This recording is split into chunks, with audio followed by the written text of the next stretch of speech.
Книги без литр на коммуникат.орг. Ночны Батумі просто цудоўны. Давайте я вам покажу ночны Батумі. Продолжил рекламу курортного города таксист. Ён шчыраваў на ніве апрацоўкі свежых, напоўненых грашыма на пачатку адпачынку, дарагіх ва ўсіх сэнсах гасцей курорта. Не, мы не будем глядзець ночны Батумі. Спачатку мы хочам убачыць Батумі ў дзень, монотонно прамовіў Павел. Ночны Батумі, 35 лат, Зураб усё пакажа. Зазыўна падвысіў голас таксіст і паклаў руку на грудзі побач з сэрцам. Яго завуць Зураб, подумала Надя, стараючыся запомніць грузінскае імя. Яе зусім не напружваў гэты ліпучы кіроўца таксі, бо ў яго жаданні падзарабіць на турыстах не было нахабства, а хутчэй прасочвалася гэтакая гульня ў таксіста і экскурсавода ў адной асобе. Дзякуй, іншым разам. Стомленым голасам падзякаваў яму Павел. Пасля начнога бяссоннага пералёта Павлу было не да экскурсіі. Як там цяпер у Беларусі? З паездкаў не атрымлівалася, і таксіст Зураб вырашыў паразмаўляць пра жыццё. А вам даводзілася бываць у Беларусі? Ажывілася Надя. Не, ніколі не быў.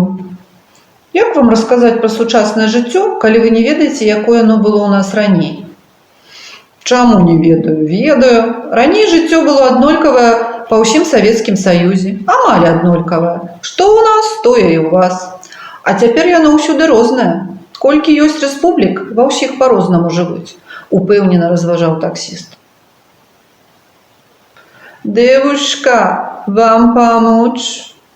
Дзяўчыну, што спала на крэслах, мякка кратаў за плячо высокі, асаністы малады чалавек, прадстаўнік рэгіёна Грузіі, які называўся Аджарыя, і куды самалёт гэтай ноччу даставіў юную прывабніцу на марскі адпачынак. Яна падхапілася і з прасонку цягучым голасам мармытала. Ужо трэці пытаецца, ці не дапамагчы мне. І галоўнае, усе як адзін хлопцы з мясцовых. Вы б мне вельмі дапамаглі, калі б не будзілі. Дайце мне нарэшце паспаць, памагатыя. Млява з ноткамі гуллівасці абуралася дзяўчына, папраўляючы сумку, што ляжала пад галавой замест падушкі. Хоць яна і выказвала незадаволенасць, але насамрэч ёй былі прыемны хлапечы заляцанні. Малацаваты аджарец ласым позіркам з-пад густых чорных бровах пагладзіў згібы дзявочага цела і, страціўшы надзею, што гэтаму целу неабходная яго дапамога, расчаравана адышоў убок. Вы лепш раскажыце пра Грузію. Мы першы раз да вас прыехалі, нічога не ведаем. Міргнуў Павел з соннымі вачамі і запытальна паглядзеў на Зураба. А, махнуў рукой Зураб, Міша звольніў усю паліцыю. Прыгадаў ён прэзідэнта Міхаіла Саакашвілі. Таксістам цяпер працую. Такое вось жыццё. Надя чытала ў газетах пра кардынальныя рэформы, што рашуча праводзіў грузінскі прэзідэнт. Каб скончыць з карупцыяй у паліцыі, якая за шмат гадоў ператварылася ў хітрасплецены спрут сувязяў і асабістых знаёмстваў, ён звольніў оптам цэлае падраздзяленне паліцэйскіх, а на іх месца прынялі новых людзей. Вы раней у паліцыі працавалі? Здзівілася Надя і іншымі вачамі паглядзела на Зураба.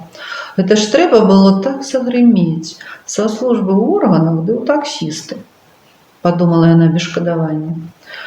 Маёр паліцыі перад вамі, распавёў Зураб з тугой у голасе па былых незваротных часах.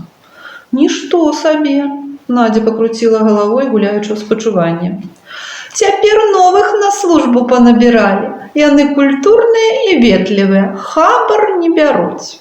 Выказаўся з падначкай Зураб пра будні сучаснай грузінскай паліцыі.